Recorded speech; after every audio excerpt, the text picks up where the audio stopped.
Hello and welcome to BWI, and as you can already tell, I'm going to be doing my Raw review, so let's just go ahead and get into this.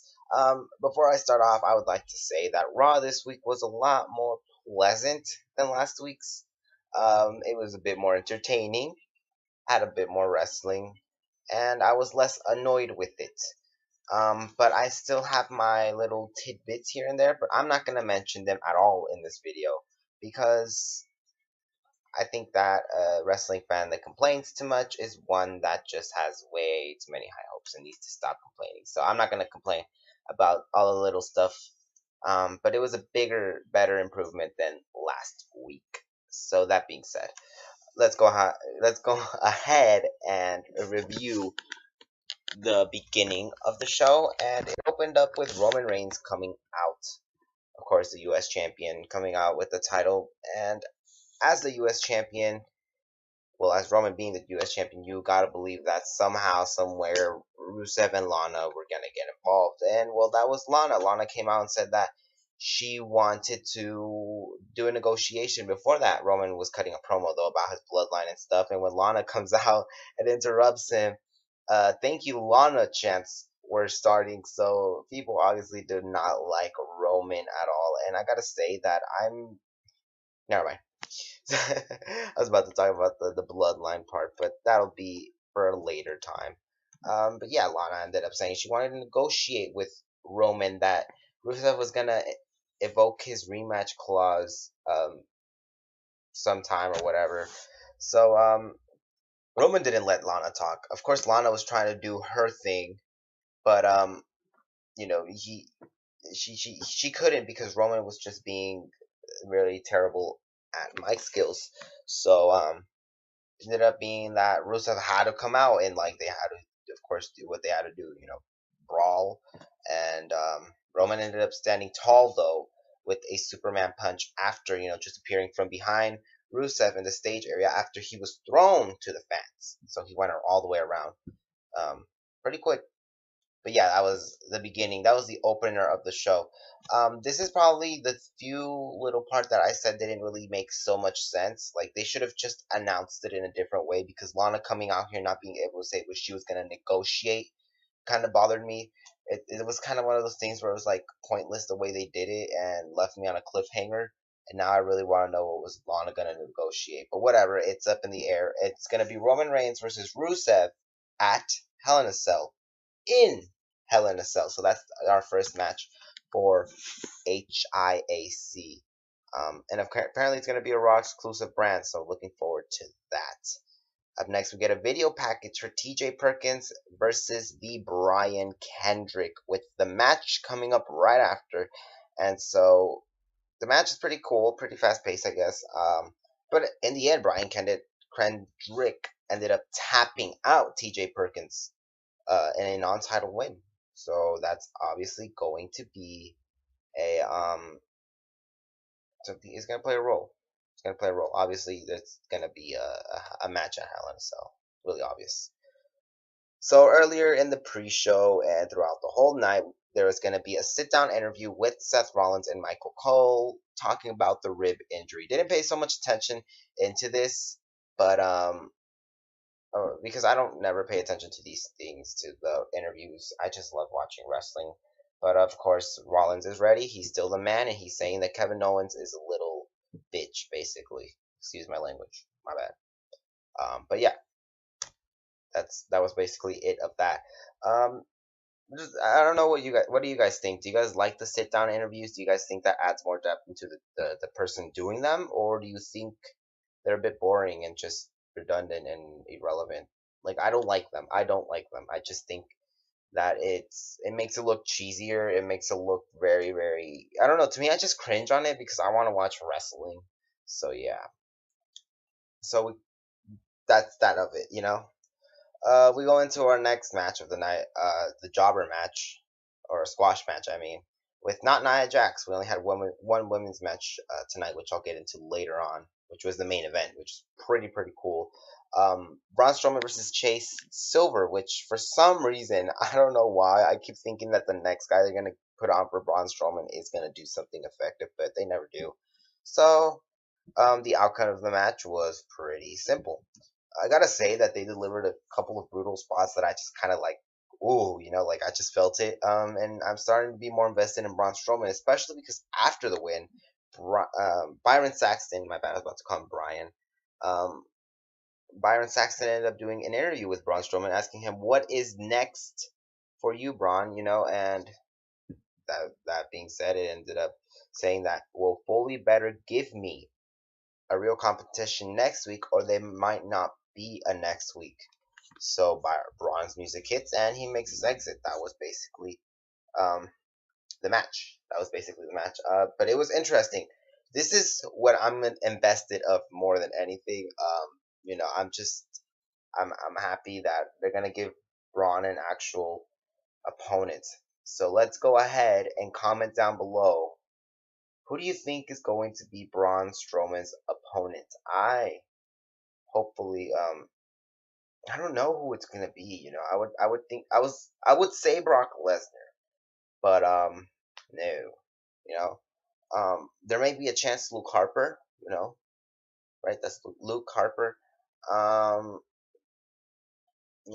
that's just like that's the only one that comes into mind because I think he was recently cleared to compete. They seem to have maybe teased one with Sin Cara back a while back. Maybe that one will be it. I don't know. We just have to see and find out. So we go into after the match a little backstage segment with Sasha Banks and Bailey, basically hyping up the main event, the women's championship match. Bailey wishing Sasha good luck, saying that, well, I would love to be in that spot, but hey, if I'm not in it, it's you. So that was pretty nice sportsmanship. Bailey's a bit awkward on the mic, but it fits her character and it makes her look adorable. So I'm not too mad about it. Or awkward on whatever it is when she's talking, but it's whatever. Sasha, look beautiful, both of them. So yeah, we come back from the break, and as I had mentioned earlier, we're getting Rusev versus Roman Reigns. And they officially announced it after the break. But then we get Kevin Owens talking to Jericho and talking to everybody, responding to Seth Rollins' words about him being an unfit champion and saying how he only won because of the referee and how he doesn't deserve a rematch and stuff like that. Um, that was well, Kevin Owens doing his best work of of it. So we get to that, and then they get out there and they're talking, and Kevin Owens is talking about how him and Chris are great friends, and Chris is like, yeah, we are, and I'm out here to support you. And well, it ended up being that Chris Jericho wanted a match against the tag team champions and earn an opportunity. So the fans, of course, went crazy. The New Day come out and they were talking about friendship as well, and a really interesting promo work. And the two teams, they really did trade so much like words back and forth. It was really hilarious, and Wood makes a hilarious freaking joke on Owen, saying on his weight, saying that you can't jump over much, or something like that. You can't jump over many things or something. And I just died completely. The whole crowd was like, "Oh my god!" Like it was pretty cool. And they were put on the list. Xavier Woods was put on twice. Chris Jericho is totally checking on that. And so that was pretty hilarious. And it was going to be confirmed that later on in the match, we're going to get the New Day versus Jericho and Owens in a non title match. Of course, if Jericho and Owens win, they get an opportunity for the tag team championships. We're still waiting and hyping up the main event. But before that, before the commercial break, we see a video of earlier today with Sheamus and Cesaro arriving to the arena together. Of course, arguing though, and pretty funny stuff. We get Sami Zayn versus Titus O'Neil, guys. Titus O'Neil is a thing. Titus O'Neil had a video, one of those videos, the promo videos, the cringy ones.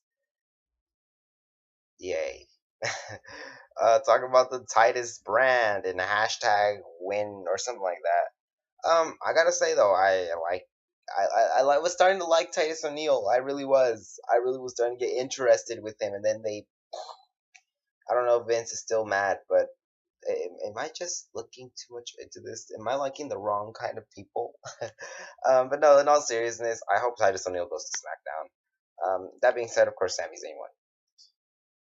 We then get Luke Gallows and Carl Anderson versus Goldust and R-Truth. And who do you think won? And what was a surprisingly very great showing from Goldust and R-Truth. Take nothing away from R-Truth. He is an amazing athlete. I always think this. I always say this. R-Truth is an amazing athlete, and I think he's pretty cool. It's just his character's way too like funny to be taken seriously, but his move set is all there. Like I like it. I think he's pretty awesome. I think he's really athletic. He's really entertaining as hell. But yeah, great showing from them. Luke Gallows and Carl Anderson though ended up winning with the Magic Killer on Truth, so that's pretty sad, I guess.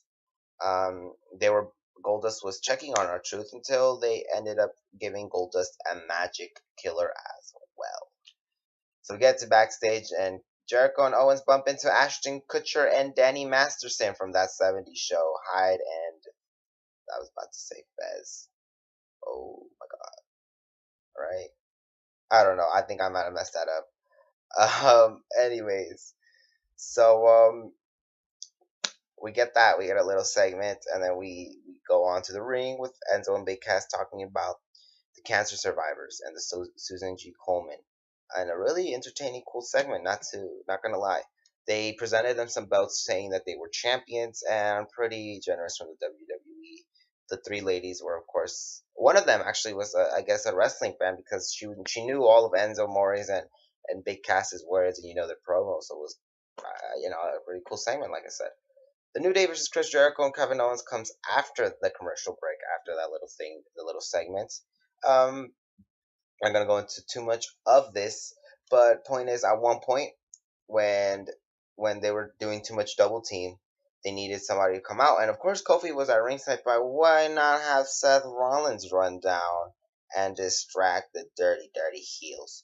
But yeah, we did have them attack them, and so Rollins ended up giving Becky and Xavier Woods the W.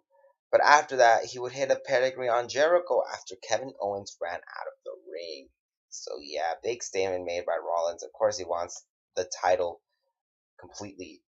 Going to backstage segment with Tom Phillips and Dana Brooke. Charlotte saying she will expose Sasha's shortcomings and make history after her tonight. I may be quoting this from WrestlingInc.com, by the way, so I will put the link down in the description. Some of it. A Rich Swan package shows. We go back from the break. Stephanie McMahon approaches Seth Rollins, of course, confronting him. Seth Rollins says, hey, Triple H made two mistakes. One was, Kevin turning on him, and the other one was marrying Stephanie McMahon. We get Tony Nese versus Rich Swan, and Tony Nese picks up the victory. I like Tony Nese. I like heels. I like Tony Nese. That's all I gotta say. Cesaro versus Sheamus in a squash match. Of course, they won. And then we finally get to the main event. Before the main event, we get Charlotte and Dana backstage. They were walking. They see Bayley. They're mocking her, and Dana actually stays behind. And he's trying to like get into Bayley's skin, and she tries to like hit her, I guess, and pat her and touch Bayley. But Bayley wasn't having any of it, so she attacks her, and she actually ends up kayfabe injuring her, I guess. And then Charlotte, this makes it a one-on-one match with Sasha and Charlotte. Guys, the match was awesome. I loved it a lot. I loved the freaking match a lot. It was pretty cool. Pretty awesome match. We had a corkscrew moonsault to the outside. We had a lot of two counts, a lot of false finishes. But guess who is your new women's champion, guys?